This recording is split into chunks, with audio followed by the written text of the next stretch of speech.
Good anytime, my fuzzies, to a quick review of a game I just finished. All opinions in this video are mine and mine alone, so just please enjoy and don't take them too seriously. Thank you. Good anytime, my fuzzyites, and welcome to a quick review of Banjo-Kazooie. As always for these quick reviews, I rate them 1 to 5. 1 being that the game was whatever it was going for, it just bombed it completely. It was not good in that regard. Terrible, just awful, should not be played. Terrible game. 3 being that whatever it was going for, it just hit. It didn't really do any better. It didn't do any better. It didn't do any worse. It was just meh. It got there. And 5 being that it took what it was trying to do and blew it way out of the water to make a spectacular game that really blew my mind, or really took it and ran with it into a great direction. So first, for all of these quick reviews, we are going into story. The story is quite simple for Banjo-Kazooie. His sister, Tootie, comes to visit when Gruntilda learns that Tootie is actually the prettiest girl ever. So, in a rage, Gruntilda steals Tootie, takes her to her lair at the top of the tower, or close to the top of the tower, and Banjo-Kazooie, after learning this, must go through various worlds to get jiggies and music notes in order to open doors and worlds in order to get to the top and fight Gruntilda and take her down for good. Good story. The story is good. What really brings it to life is all the characters you meet in the world. That makes the worlds feel more relevant and like they actually have something going on with them. There are some areas where you do one thing in one area, it connects to another. Like Gobi from Gobi's Desert. If you unfortunately attack him enough times, he will leave to another round, Cluck Clock Woods, where you can do more damage to him there, unfortunately. But yeah, besides that, as you're going through the tower, you also hear from Bruntilda. You can find Bruntilda, and she'll tell you clues about Gruntilda's life. That's her name, Gruntilda, the witch. His life and just how she is, as well as Gruntilda will say different things to kind of egg you on in rhyme as you climb her tower. So overall for the story, this is where it's going to hurt me because it's basic. No, it's a little more than basic. Because the point of the story is getting to the top. If you don't make it to the top or you fail, Klungo, her assistant, will pull a switch, which will end up swapping them, so Gruntilda will be skinny, and Tootie will be very fat. Which is not good, and, well, that's a whole can of worms. Overall for story, I am going to give it a 4. Because the story is pretty basic, but there are elements like her taunting you as you go through, them wanting to switch places to become skinny is interesting, Klungo's there, and a bunch of other characters in the world really drives up the story to make it really interesting and fun. Going on to the second thing on the list, which as always, or maybe not, is characters. So in this story you have Banjo, who's a pretty stern bear, who's nice and friendly. You have Kazooie, the bird in his backpack, who is very headstrong, opinionated, and very aggressive and insulting each and every person they come across in various ways that is very concerning. You have Tootie, who's kind of scared and just doesn't know what's going on and needs help. You have Gruntilda, who rhymes and mocks you for everything you do, trying to get to her and whatnot. And just overall fun. I love the rhyming aspect of her. It's my favorite thing about Gruntilda. I'm sad that in Tooie they just say, stop it, and she's like, yeah, okay. You have Models the Mole, who will teach you stuff. Who will, getting insulted by Kazooie, will also insult back. But he's nice, timid, and just really good at giving you things, or telling you what new moves to do and whatnot. And you have Mumbo Jumbo, who can help you transform into different creatures creatures and things in various different worlds to help you progress and do certain tasks in that world that Banjo and Kazooie could not do otherwise. But besides them, you meet a variety of different characters like Snacker, a shark in Treasure Trove Cove, who will tell you how much he loves the dinner that's coming, and even say some things like, ooh, here comes coffee and mint, and whatnot, to give him more characteristics. Nipper, who is the boss of Treasure Trove Cove, saying that, no, you can't come here. You don't find anything if you're here, and then gets upset that Kazooie threatens him, and they have a fight. You have Clanker, in Clanker's Cavern, who is a garbage disposal whale mechanical thing who needs, or doesn't need, but would like fresh air. Kind of weird. As well as other characters like Boggy, who is an absentee parent who left his kids to try and find a good person to go sledding with, so he's fantastic. Wazoo, also in Freezy Peaks, who's a walrus who does not like Banjo, but when you transform into a walrus, he'll let you into the cave, and then you can come back as Banjo. And so many more. Each of them having their own characteristics, getting insulted by Kazooie, and are just fun, and explain like, hey, something's going on, please help, and you help them. Overall, for characters, I'm going to give it a 5, because I just love these characters so much. They're really good at what they do, they know what they want, and I just, like I said, I love Gruntilda's rhyming. I love that in each and every world, you get to see more and more creatures. There's at least one or two characters in every world that will talk to you about what's going on, needing help or whatnot. And it's just really well done and keeps you going and invested and makes these worlds feel a lot more real and whatnot. Overall, beautiful. Very beautiful. Besides that,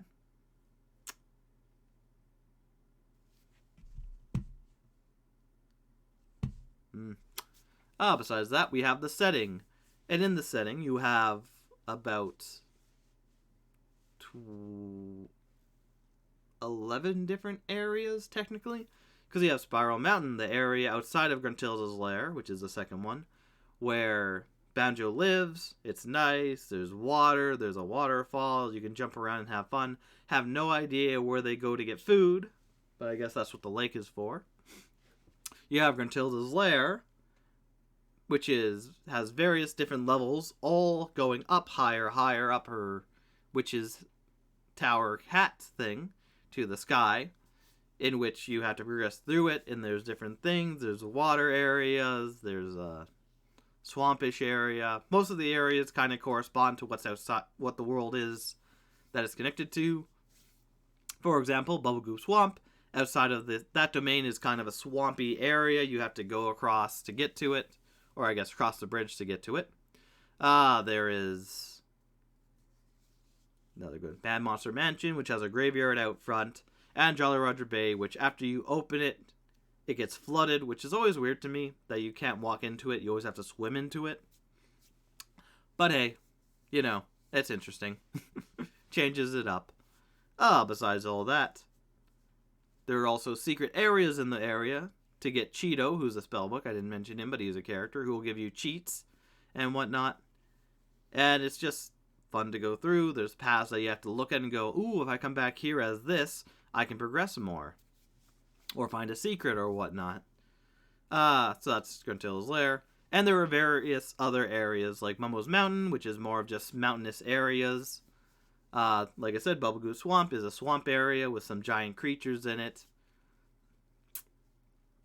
You have... I'm trying to think of ones I did not mention. This cavern, Bubblegoo Swamp. Gobi's Desert, which is a desert with pyramids, with a lot of puzzles to get into the pyramids, as well as inside the pyramids. There are some fun puzzles. And also my favorite area, Click Clock Wood, which is a giant tree in the middle of the map that you can go around. And then the very special thing, which is why I love the area, is that you actually hit doors to open up the same area but in different seasons. So you start in spring, you go to summer, you go to fall, you go to winter, and as you progress, the time goes on, and things get more built and fleshed out to make it easier to climb things.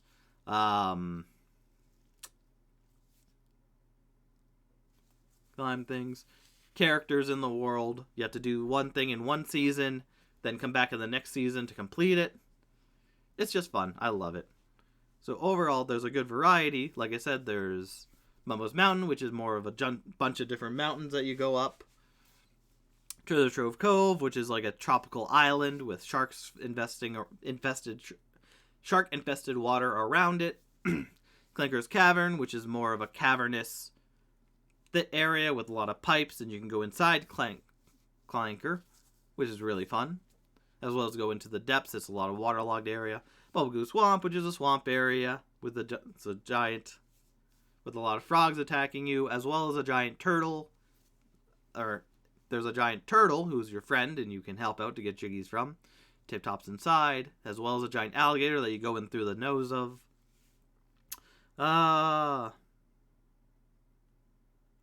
Then you have Gobi's Desert, which, like I said, is more of a pyramid, sandy, hot sand that will burn you type area with a lot of puzzles. You have Freeze's Peak, which is a snow Christmas themed level with a Christmas tree and a giant snowman in the middle that you kind of go around and up. You have Mad Monster Mansion, which has a mansion in the center of the map that's decrepit, as well as some monsters, skeletons, and ghosts around the area. There's a graveyard, there's a church that you can go into. Fun stuff. Then there is Rusty Bucket Bay, which is basically a giant oil tanker in the center of the map, and you're kind of in a little pit stop area in the middle of the ocean, where I guess it gets refilled. And yeah, you just go around and on the ship and into different shipping crates and whatnot to get stuff. And the last but not least, my favorite area, Click Clock Woods, which is one wood with many seasons to go off of. Overall, with the setting, I am going to give it a 5 out of 5 because it is just it's beautiful, it's well done. I love how it feels like the jiggies and the music notes were added to already present worlds rather than the worlds being built around them, which is fun. They're nice, they look good, they have good people in them, and you don't only get the worlds that you would, think about getting, like, oh, there's an ice world, oh, here's a fire world, here's more of a jungle-esque world, but you also get, like, Rusty Bucket Bay, as well as Click Clock Wood, which has the seasonal thing around it, which it's beautiful. I just love it so much. Besides that, I would say, 5 out of 5 for setting. Game mechanics. So as you start off in the game with being able to attack normally, swimming, jumping, climbing trees, a bunch of different attacks. And as you go on, you learn like a ground pound-esque dive bomb move where Kazooie you jump, flip over, and Kazooie pounds the ground to break anything below you. You learn how to shoot eggs. You learn how to use Kazooie to get up steeper slopes and just move faster. You learn to fly. You learn to use pads to jump and bounce higher. So on and so forth. There's a lot of different mechanics used. You learn how to use different boots and whatnot. There's a lot of different mechanics used to really get you through the levels. That makes it a lot more fun. There's a lot more variety. And like I said, it's good. As well as most of the mechanics is you're just trying to collect jiggies, which unlock different worlds and the end world and the fight with Gruntilda, as well as a special thing at the end if you got almost all the jiggies, as well as music notes, which are 100 found in each world, where if you collect them, they open the doors to those worlds, before those worlds, so you can explore more of Gruntilda's lair. Fun. Other than that, so it's basically just collect-a-thon. There are some easy puzzles where you just use your move to figure things out. There's some fights where you just fight in various different ways of your moves and whatnot. A lot of the stuff is very open-shut. You can kind of guess or figure it out after a while of thinking. Overall mechanics, again, I'm going to have to give it a 5 out of 5 because they just feel really well done, really add to the experience, give you more stuff to do, and have fun with it. There's only one area in the game where you kind of have to backtrack because there's Bubblegoop Swamp, Freeze's Peak, where you need to get the running shoes from Gobi's Desert in order to really beat those things well, or good enough. But either way, 5 out of 5 because it's really fun, not much backtracking, and it's just good. There are a lot of music notes. The one thing I don't like is if you die, in a world without getting all the music notes. Your music notes are saved, and then you have to go through the world to collect them all over again. In this version of it, the N64 version of it. So if you get 35 and die, or if you get 95 and die, you have to restart and get all 95 up to 100 all over again. But I see this more of a challenge mode rather than anything else, because there is an Xbox version out where you keep your music notes and they don't go away. You keep your Jinjos, they don't go away. And yeah, but I'm going to give it a 5 out of 5 because it is a challenge, but I don't think it's a very tough challenge besides, of course, my dreaded, and the only reason I hate the world, Rusty Bucket Bay. There's an area in it where if you fall, you die completely and that's it.